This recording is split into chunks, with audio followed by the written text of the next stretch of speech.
It is important to choose names for variables and other elements in your code that are related to the specific domain or context in which the code is being used. Using names that are familiar and understood within that industry can help to improve the readability and understandability of the code. On the other hand, using names that are out of context or unfamiliar to the specific domain can lead to misunderstandings between clients and developers.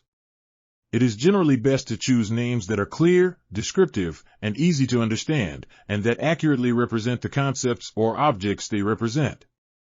To improve the readability and understandability of your code, it is important to choose names that are specific to the domain in which the code is being used. Always try to avoid using names that are not related to the specific domain the code belongs to.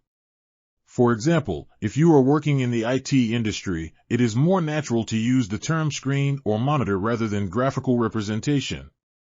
It is important to use specific domain names that are familiar and understood within that industry, rather than using developer-specific names that may not be accurate or understood by others. Using names that are out of context or unfamiliar to the specific domain can lead to misunderstandings between clients and developers. Just compare the two method signatures. I think it's obvious which one would be easier to understand. These good names are all related to the domain of IT and are clear, descriptive, and easy to understand. The bad ones are not related to the domain of IT and do not provide any useful information about the purpose or function of the code. They are likely to be confusing and difficult to work with, and do not accurately represent the concepts or objects they represent. In general, it is best to choose names that are related to the specific domain or context of the code, rather than using generic or unrelated names. Now let's review the key takeaways from the last module. Here are the most important points to remember and apply in practice to write better code.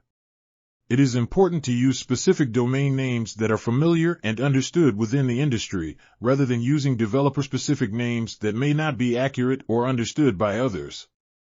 Using names that are out of context or unfamiliar to the specific domain can lead to misunderstandings between clients and developers. It is generally best to choose names that are related to the specific domain or context of the code, rather than using generic or unrelated names. Choose names that are clear, descriptive, and easy to understand, and that accurately represent the concepts or objects they represent. To improve the readability and understandability of your code, it is important to choose names that are specific to the domain in which the code is being used.